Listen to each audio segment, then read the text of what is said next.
If you have ever done any internet research about putting float pods on your John boat, then you have more than likely been lied to or received some bad information. So in this video, I'm gonna go over all the common myths and misconceptions about putting float pods on your John boat, and I'm gonna give you an update on the extremely unconventional method that I use to put my float pods on. Send it.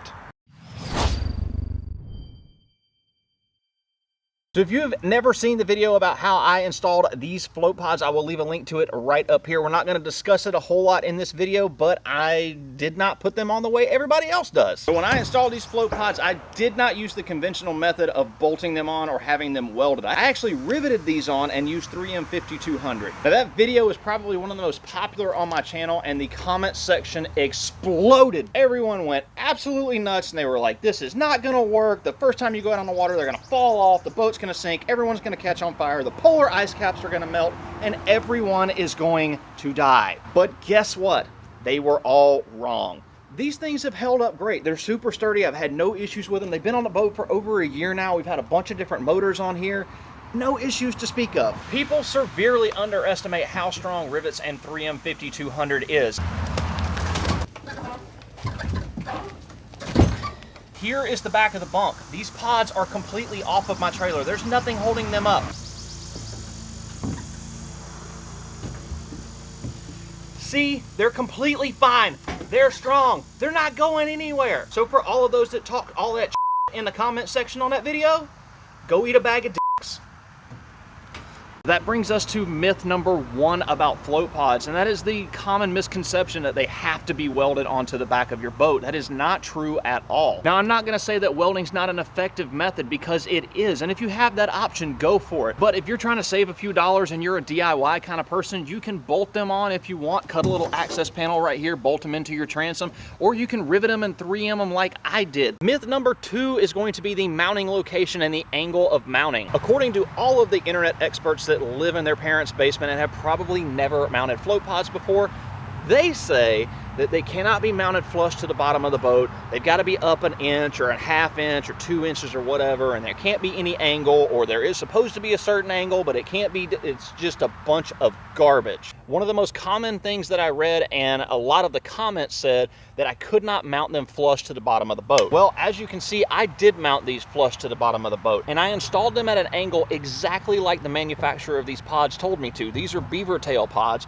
and they said in the instruction manual that you could put them flush to the bottom of the boat if you wanted to. Just make sure that as they leave the boat off the back of the transom, there was an angle that comes off to where it actually rises. And as you can see here, this is flush to the bottom, and back here there's about 1.5 inches rise between where it leaves the back of the transom and where the end of the pod is. And mounting them this way didn't hurt the performance of the boat at all. Speaking of gaining performance on your boat, that is myth number 3, is that everybody thinks that putting float pods on the back of your boat is going to gain you a faster hole shot or get you up on plane faster, and that is not the main purpose of putting float pods on a John boat. The only reason you should ever be putting float pods on your John boat is if you're a heavier guy and when you stand in the back of the boat tends to squat, or if you're running a really heavy motor for some reason and the back of the boat is sitting really low in the water. The purpose of bolting on or welding on float pods is to help give the back of the boat more flotation so that it sits up higher in the water and not squat down, and you definitely don't want your boat looking like this.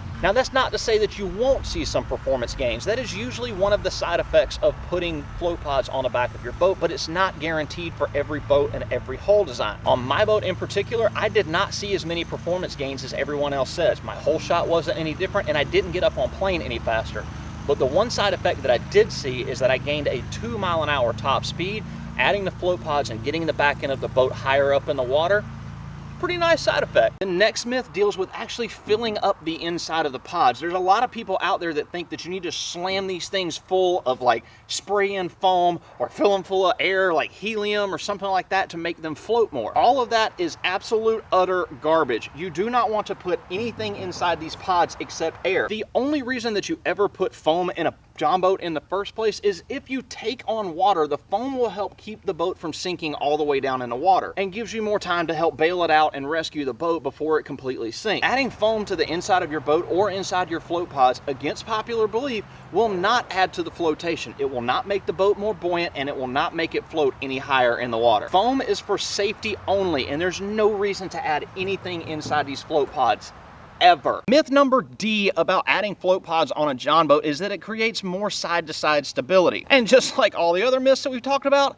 absolute crap. Not true at all. The float pods don't add any additional width to the boat. They only make the boat a little bit longer. And you will see absolutely no difference in side-to-side stability by adding float pods to the back of your boat. Now, we are experimenting with side float pods on another boat project. If you want to see that, I'll leave a link to it right up here and you can go check it out. But as of right now, we haven't found a really effective way to put float pods on the side of a boat to give more side-to-side stability without affecting performance too much. And that brings us to float pod myth number yellow. A lot of people think that it will affect the wake on the back of your boat, or that you have to have the float pods up out of the water so that it doesn't affect the way that the boat rides. And with the installation method that I used, I found all of that to be untrue. In fact, it actually improved the wake on the back of my boat and made the place where the two wakes meet, which a lot of people call the crest of the wake, it pushed it a lot further forward and actually created a secondary point. Prior to having the float pods on my boat, the wake would come off the side of the boat and they would meet a lot further back. With the float pods installed, it actually created a secondary wake, and you can see in this video that the water's actually coming around the side of the pods and underneath the pods, and the part that's coming underneath the pods is meeting at a crest or a point that is a lot closer to the boat than the other wake, which is meeting a lot further away from the boat. And with running a longtail, you want the crest of the wake to be right where that prop rides at, and running these float pods the way that I did on my boat absolutely created the most perfect scenario for running a longtail mud motor. The prop is riding right where I need it to be inside the crest of that wake, and it's reusing the energy of the wake that the boat is making to help drive that prop. And as you can see in this video clip, my pods are almost completely underwater on the sides, but the bottom of the boat, the actual hull, is driving all of the water underneath the pods, and it's not affecting the performance and the way the boat rides at all. Now, if you're not running a longtail mud motor, you're running either a short tail or an outboard, I got a ton of questions about how do you figure out if I can run pods on the back of my boat with either a short tail mud motor or an outboard. And I also got asked a lot, what size pods should I get for my boat? If you're gonna buy pods that are prefab from somewhere like Beavertail or Backwater, go on their website and look and see what the different dimensions are of each size pod. Then what you're gonna wanna do is grab your handy dandy tape measure and measure from the side to side of the bottom of your boat. Don't measure up here, measure down here at the bottom. And then what you're gonna wanna look at is the width of the pod on the bottom. Once you figure out that measurement, you can make you a little cardboard template of where this is gonna be on the back of your boat on each side. And then you can come in here in between and measure what your distance is gonna be in between the two pods. And that will let you know how much room you're gonna have to either turn your short tail or your outboard. Then take your tape measure out to your outboard or your short tail mud motor and see how much room that your motor needs to move back and forth, and then pick the appropriate size pod that will fit your boat and your motor combination.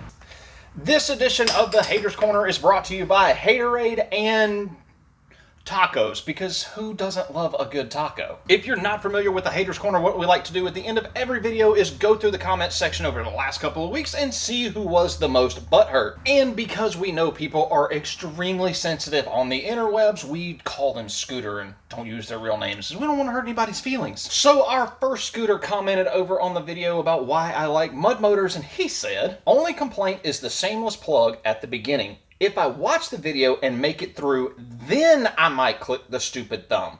Nope, didn't make it, ... later. Well, I mean, I kind of see where Scooter's coming from. That was an older video. I don't really do that anymore. But nevertheless, I still hope that Scooter has the pleasure of one day giving birth to a baby pine cone through his pee hole.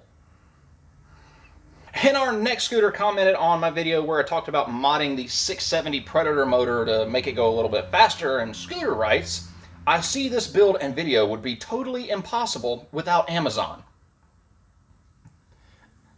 Normally I just delete smart-ass comments like this, but I was feeling a little froggy. I was like, let's give this guy a go. I wrote, yes, without Amazon, the world would totally melt. The planets would be misaligned, and aliens would transcend to the rivers of Earth and turn all the fish into cross-eyed albino squirrels with mermaid fins. So yeah, go buy some Amazon products so I can make 3 cents.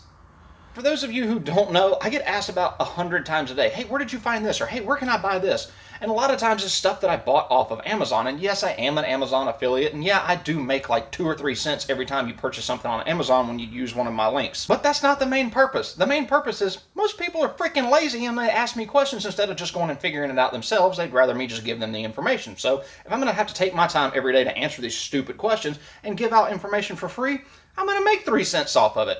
So scooter, go deep throat a chainsaw. So our next scooter commented not once but twice on the same video. He was over on my side mount float pod video where we just tried something new to see if it would work. And Scooter writes, epic fail all around. Too much weight, damn ding dong. What are we for? We're just gonna start calling each other names on the internet? Ding dong. Peckerwood.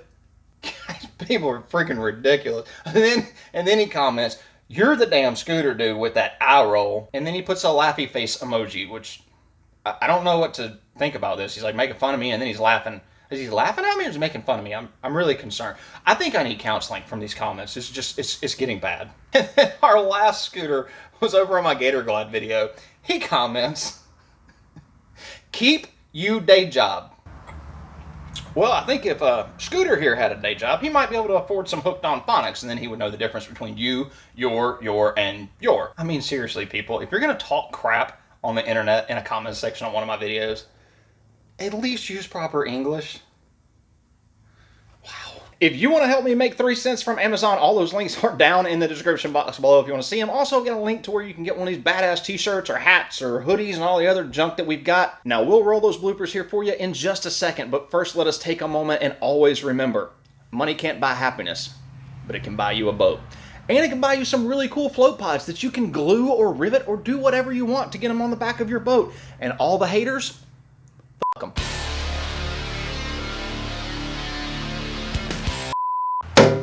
Today I'm about to learn y'all about float pods on a John boat. Let's get it, dude. Now we'll roll why?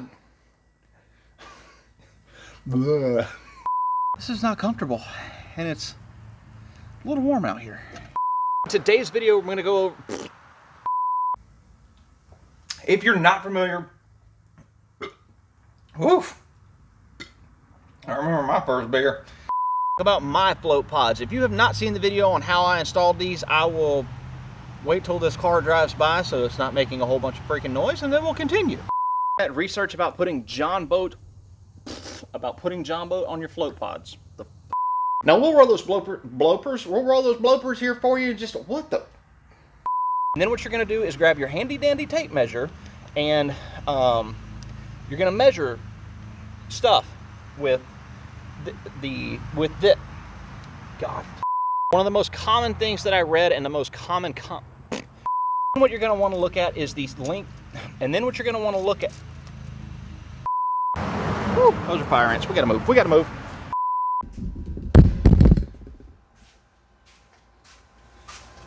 Oh God, it's freaking hot out there. Did I turn the camera off? Nope, I did not. What?